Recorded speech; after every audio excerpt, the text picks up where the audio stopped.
मण्डलाकारं व्याप्तं येन चराचरं तत्पदं दर्शितं येन तस्मै श्रीगुरवे नमः। ॐ स्थापकाय च धर्मस्य सर्वधर्मस्वरूपिणे अवतारवरिष्ठाय श्रीरामकृष्णाय नमः।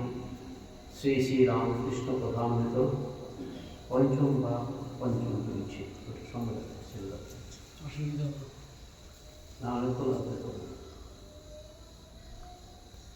এই লেখাটা ভালো এটা পড়ছি।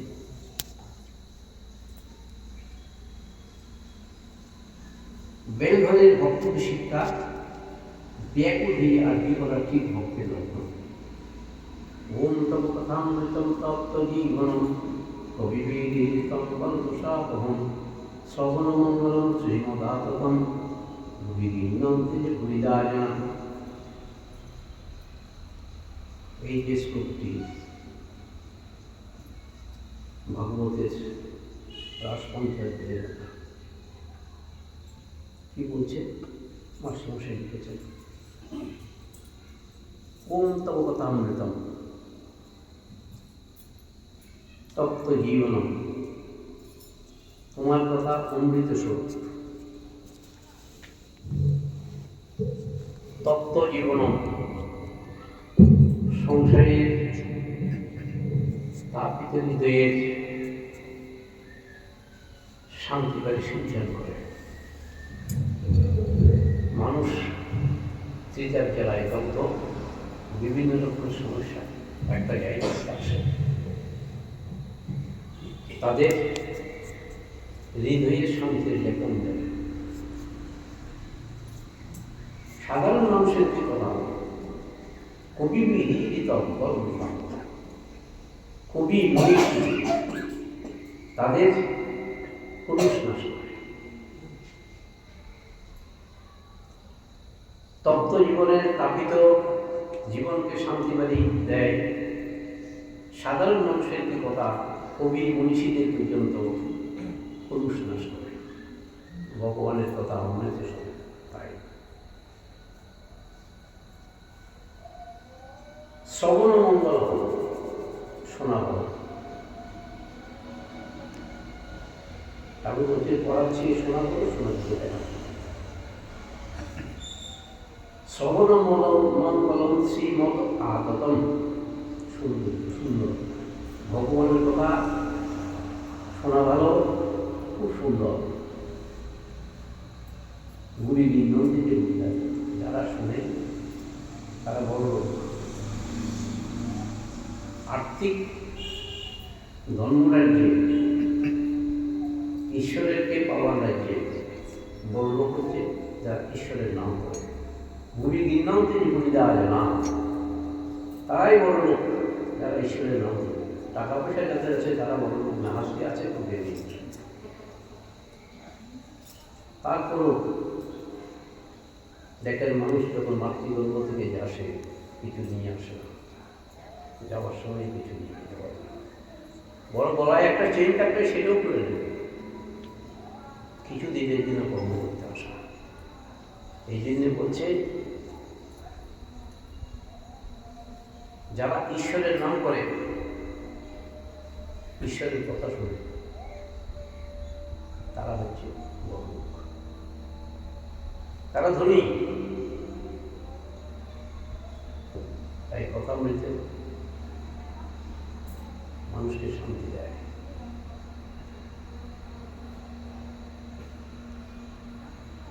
দুই ভাই, একজনের প্রত্যেক দিন চেয়ারে বসে শুধু কথা বলতে নিয়ে পড়ে। আরেক ভাই বলে তো খাবার নাই, ঘুম নেই, কিছু নেই, সারাদিন কি বই করিস, বইটাকে ছুটি করি না, আমরা কি ফেলে বড় কষ্ট।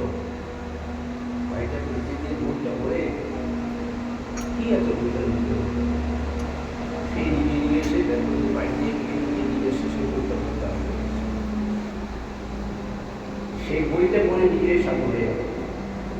যে বইটা সবসময় পড়তো সে বাড়িতে হয়ে যাবে। সংস্কার এই হচ্ছে রামকৃষ্ণ কথা।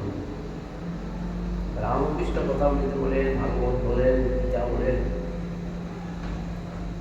চৈতন্য চরিতামৃত বলেন, সব কিছুর মধ্যে একটি কথা, সব কিছু ত্যাগ করে আমার শরণাগত। ভগবান শ্রীকৃষ্ণ বলছেন সব কিছু ত্যাগ করে আমার শরণাগত। কেন?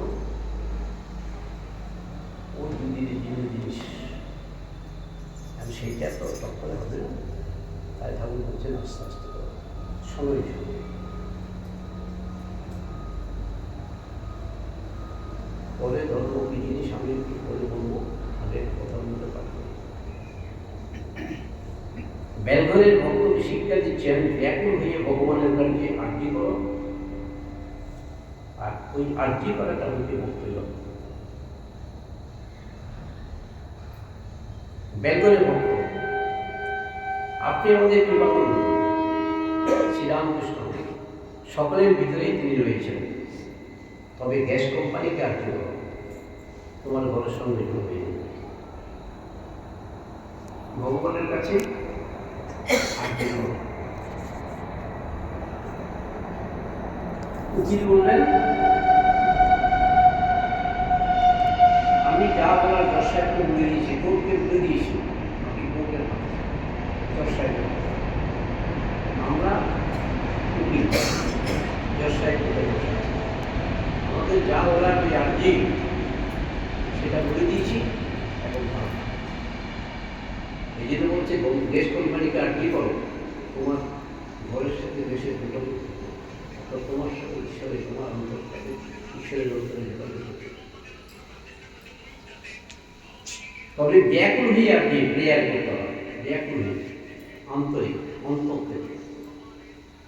এমনি আছে তিন জন একসঙ্গে হরিষ্ঠ দর্শন হয়, সন্তানের উপর মায়ের টান, বিষয়ের প্রস্থান, সতী স্ত্রীর পতির প্রতাপ, স্বামীর প্রতাপ। এই তিনটা যদি একত্রে দিতে পারে, একটা কালেই দিতে পারে না।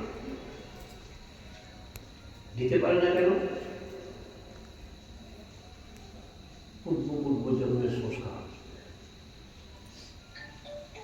গাছপালা, লতা পাতা, পোকা মাকড়, কীট পতঙ্গ, জন্তু জানোয়ার দিয়ে মনুষ্য প্রকৃতিতে এসেছি। আগে আগে গীতায় বলছেন 84 লক্ষ মাতৃ গর্ভ ভ্রমণ করে আমরা পৃথিবীতে এসেছি। তাই এতদিন ধরে যে সংসার করা, সেই রক্ত অস্থি মজ্জাতে মিশে আছে, তাই ওকে যাচ্ছে না। তাই আমাদের কথা ঠাকুরের কাছে, ভগবানের কাছে পৌঁছাচ্ছে না। সেই জন্য বলছি আন্তরিক প্রেয়ার করো। যোগ ধ্যান করলে কি হয়? যোগ ধ্যান করলে যে ত্রিপুণী দিয়ে তোমারটা পেতে যায়, কিন্তু ঈশ্বরের সাথে, ঈশ্বরকে পেতে গেলে, ঈশ্বরের সাথে আমার যোগাযোগ করতে গেলে আর্জি প্রেয়ার, ব্যাকুল হয়ে প্রেয়ার হচ্ছে। যোগ ধ্যান হচ্ছে চিঠি দিকে জানানো, আর প্রার্থনা হচ্ছে তার সাথে সাক্ষাৎ কথাবার্তা হচ্ছে।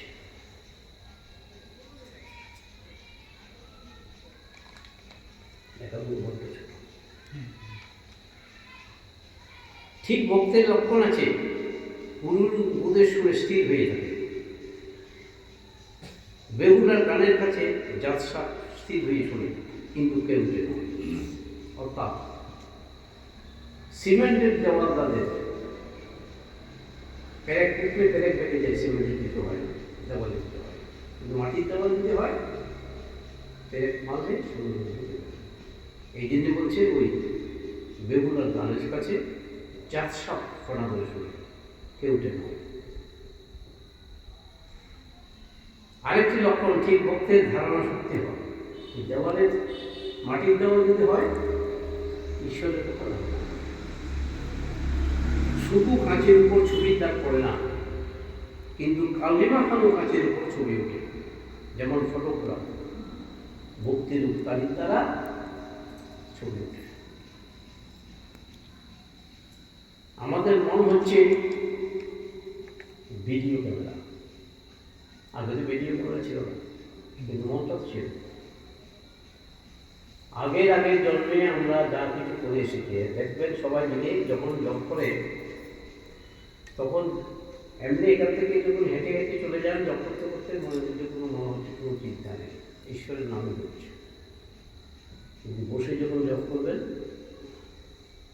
দুনিয়ার যে চিন্তা, আজে বাজে চিন্তা, মন একবার খুব বেড়ে যাচ্ছে, একবার পুকুরে কাপ যাচ্ছে, একবার ওখানে বাঁদরের মতো। কেন ওই ভিডিও তো মনটা যে ভিডিও ক্যামেরা, পূর্ব জন্মে কাজ যা করেছি, যা শুনে এসেছি, যা করে এসেছি, সব কিছু ধরা আছে, ওই ভিডিও আছে। অভেদানন্দ স্বামী বলছেন একটা বাঁদরকে, বাঁদরের লক্ষ্য করেছেন কেন দিলেন, আমরা সব লক্ষ্য করেছি।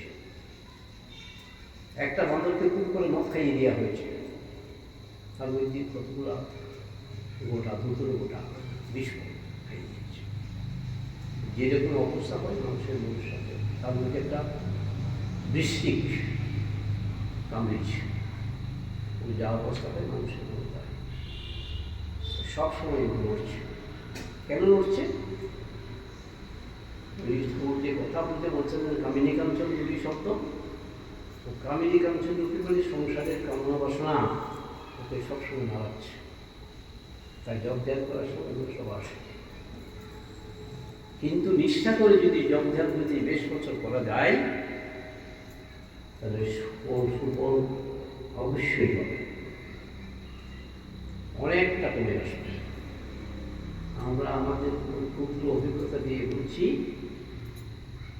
অবশ্যই ওগুলো একদম কমে যাবে। তখন এমন একটা অবস্থা হবে শুধু ওই কোনো জায়গায় এক করে গিয়ে বিষয় হবে। এখন ঈশ্বরের অনুভূতি আমাদের হচ্ছে না, ঈশ্বরের অনুভূতি আমাদের হচ্ছে না। ঠাকুর শ্রীরামকৃষ্ণের সাথে স্বামীজির কথোপকথন হচ্ছে। স্বামীজি বলছেন বেদের ভাষায়, উপনিষদের ভাষায় ঈশ্বর অবাঙ্গ মঞ্চ গোচর, ঈশ্বর হচ্ছে মন বুদ্ধির অঞ্চল। আমাদের যে মন বুদ্ধি আছে সেই মন বুদ্ধি তাদের ধারণা করা যায় না, তাকে উপলব্ধি করা যায় না। ঠাকুর শ্রীরামকৃষ্ণ ভগবান বলছেন তাকে শুদ্ধ মন শুদ্ধ বুদ্ধির দ্বারা অনুভব করা যায়। আরেকটা ভক্ত জিজ্ঞেস করছেন শুদ্ধ মন শুদ্ধ বুদ্ধি কিসে হবে? ঈশ্বরকে ডাকতে ডাকতে তার কৃপা হলে তবে শুদ্ধ মন শুদ্ধ বুদ্ধি, তার কৃপা না হলে শুদ্ধ মনও হবে না, শুদ্ধ বুদ্ধি হবে। কেন হবে না? জন্ম জন্মান্তরের ওই যে বললাম, জন্ম জন্মান্তরের সেই সংস্কার রক্তে অস্থিতে মজ্জাতে ঢুকে আছে। দুটি শব্দ কামিনী কাঞ্চন, গীতাই বলছেন ত্যাগ করো, ঠাকুর বলছেন কামিনী কাঞ্চন ত্যাগ করো। 5 মাস ত্যাগ করে কোনো দিলাম, 5 মাস সবাই ত্যাগ করতে পারে। অনেকে পান খায় মাস খায়, হতে দিতে পারে কামনা বাসনা ত্যাগ। কামনা বাসনা ত্যাগ তো সহজে হবে না, ওই জন্যই মন্ত্র ওই ব্যবস্থাও আছে। ভগবান নিজে এসে বলছেন তোমরা আমাকে ভুলে আছো, আমি তোমাদের যে পৃথিবীতে নররূপ ধারণ করে অবতরণ করেছি। এবার আমাদের 7 দিনের উৎসব হলো 75তম বছর। এখানে যেমন এক্সিবিশন করেছিলাম, ওখানে বড় মূর্তির মাধ্যমে মডেলের মাধ্যমে এক্সিবিশন করেছে, পরিষ্কার হাজার হাজার লোক। সে ওই তিনি অবতরণ করেছেন, তিনি নররূপ ধারণ করে এসে আমাদেরকে বলছেন তোমরা এইভাবে যুগ ধর্ম প্রচার প্রয়োজনে। কৃষ্ণ বলছেন যেই যুগের যে ধর্ম সেটাকে নিতে হবে। এখন রামচন্দ্রের যুগের যে ধর্ম সেটা নিয়ে চলবে না। এখন বর্তমান যুগের ধর্ম সেটা নিয়ে, সেটা উনি যেটা বলছেন সেটা করতে হবে। নিঃস্বার্থ কর্ম করো, 2টি ডাল ভাত পাওয়া যায় রামকৃষ্ণ। ওতে আস্তে আস্তে আস্তে আস্তে চিত্ত শুদ্ধ, মন পরিষ্কার হবে। মন পরিষ্কার যত হবে তবে ঈশ্বরকে বুঝতে পারবে। মন পরিষ্কার করাতে পারবে, মন শুদ্ধ হওয়া নিয়ে কথা। এই শুদ্ধ হতে দিচ্ছে না দুটো জিনিস, পুরুষ নারীর প্রতি আকর্ষণ, নারীতে পুরুষের প্রতি আকর্ষণ, আর অর্থের আকর্ষণ ছিল। দেখেন আমাদের জন্ম জন্মান্তর কি করে হয় বুঝিয়ে দিচ্ছি। একটা বেড়াল একটা বিড়ালিকে আকর্ষণ করে, একটা কুকুর একটা কুকুরকে আকর্ষণ করে, একটা হাঁস আরেকটা মেয়ে হাঁসকে আকর্ষণ করে, সে কিন্তু গরুকে আকর্ষণ করে, মানুষও মানুষকে আকর্ষণ করে। তাহলে আমরা ওই কুকুর জন্ম, বিড়াল জন্ম, অমুক জন্ম অনেকবার করে হই, না হলে ওই বিড়ালটা বিড়ালিকে আকর্ষণ করে, কুকুরকে আকর্ষণ করতে হবে, মেয়ে কুকুরকে আকর্ষণ করতে করে না। কেন করে না? ওই জন্মটা ওর অনেকবার হয়েছে, আমাদের মনুষ্য জন্মটা অনেকবার হয়েছে। কুকুর বিড়াল পতঙ্গ সবার হয়েছে বলে ওই অনেক জন্মের যে ওই যে 84 লক্ষ বিদায় বলছেন, সেইটা গাছ গাছলা থেকে শুরু করে করতে করতে পশ্চিম মজ্জা রক্তই ওই আকর্ষণটা ঢুকে আসে, সেই জন্য যাচ্ছে না। ঠাকুর বলছেন যে যাবে কেন, অর্থাৎ বলছে যায় না, তো থাক। এখান থেকে যদি কোকরাঝার যদি চলে যাই, বাসব পিছনে পড়তে হবে, অর্থাৎ ওরা পিছনে পড়তে হবে, আমরা এগিয়ে যাই। সেই দিকে ওগুলো চিন্তা করে বলবো আপনার এগুলো শাস্ত্রের কথা,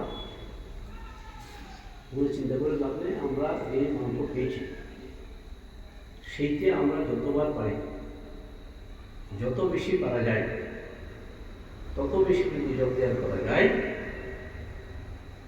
তার ভিতর থেকে মুক্তি আসবে। ব্যাপার কি করতে বলছে, অন্যরা বুঝে দেখতে পারবে না, অন্যরা বুঝতে সেটা শুনে রাখতে হবে, শুনে কাজ করতে হবে। আমরা কি করি, ধর্মসভা হয়, ঈশ্বরের কথাবার্তা হয়, কীর্তন হয়, শুনি শুনে কাজ করি না। তোমাকে যদি বলি আজকে দীক্ষার সময় বললাম প্রত্যেক দিন 3 বার করে বলব, সন্ধ্যা, সকাল দুপুর সন্ধ্যা, সকাল দুপুরে কিন্তু সময় রাখতে রাখতে 3 বার করে জপ করো, 108 বার করে 3 বার, 1000 বার, 1000 বার করে জপ যদি 3 বছর কেউ করে, 3 বছর যদি করার পরে যদি তার মনের চঞ্চলতা না কাটে, আমি যদি 3 বছর বেঁচে থাকি আমার ঠান্ডা লেগে যাবে। ব্রহ্মানন্দ স্বামী বলছেন আমার গানে একটা চল লাগে, এই সাধুরা কোথা থেকে বলছেন কথা, কিন্তু করে না মানে ওই 108 বার যদি করতে চাই, ভিতর থেকে বলে সেই জন্য করতে চাই। কেন বলছে? আগের জন্য ওইসব করা আছে, দিচ্ছে। কিন্তু জোর করে যদি কেউ বলে, এই যে বাচ্চারা কি পড়াশোনা করে, ওদেরকে জোর করে করে, যার মা যত বেশি কঠোর, তার ছেলে শাসিত হয়, কি নয়। ওই জন্যই পড়াশোনা আমার সবার পক্ষে সব জিনিস নয়, সেই জন্যই এটা জোর করি। তেতো গেলার মতো এটা যোগ করে করতে হবে, 1000 বার করে, বসাতে 3 বার 4 বার করব। কিন্তু হেঁটে বসতে সোজা বলে আমি সবসময় ঈশ্বরের নাম করি, ওতে কোনো ভালো বসে জপ করলে সে বুঝতে পারবে। 1000 বার করে যদি জপ করে ডেইলি 3 বছর করুক, 3 বছর করার পরে কি ফল পেয়েছে না পেয়েছে বলে বলবে।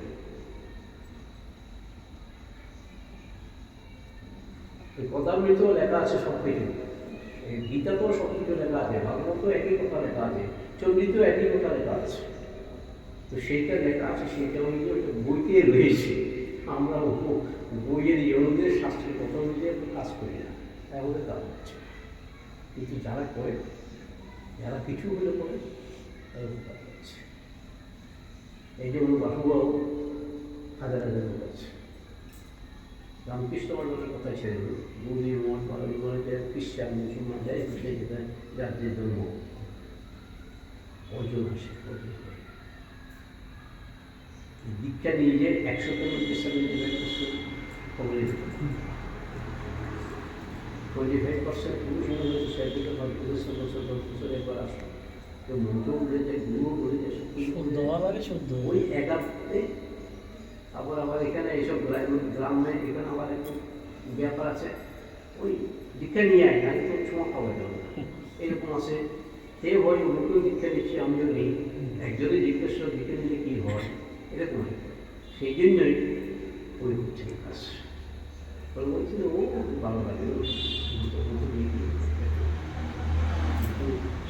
সাবজেক্টটা কঠিন, পড়াশোনা যেমন কঠিন এই সাবজেক্টটাও বড় কঠিন। সেই জন্যই জোর করে করলে কাজ হবে, তার নামে এই ঋতু ইন্দ্রিয় প্রত্যেকের ভেতরে আছে, প্রত্যেকের ভেতরেই ঋতু ইন্দ্রিয়গুলো আছে। সাধুরা ঈশ্বরের কৃপায়, নিজেদের কৃপায় নিজেদের চেষ্টায় হয় না, ঈশ্বরের কৃপায় ওরা কী করে টিকে আছে। তোমাদের মতো ঋতু ইন্দ্রিয় ওদের ভেতরেও আছে, ওদের ভিতরে নাম মোহ সব আছে, একই তো মানুষ, তো ওরা কী করে টিকে আছে? ঈশ্বরের কৃপায়। আর ঈশ্বরের কৃপা না থাকলে সাধারণ টিকতে পারে। গীতা তো আছে পরিষ্কার, সাধারণ মানুষের কি কথা আমি জ্ঞানীদেরও জোর করে মুখস্থ করি, আমি নিজেরও বুঝতে পারছি। জ্ঞানীদেরও আমি জোর করে মুখগ্রস্ত করি, মোহগ্রস্ত করি। চণ্ডীতে পরিষ্কার লেখা আছে। এক পড়ো, কত মুনি ঋষি পর্যন্ত সব তারা প্রথম হয়ে গেছে। এই সাধু সন্ন্যাসে কত জায়গায় হচ্ছে, কত জায়গায় হচ্ছে,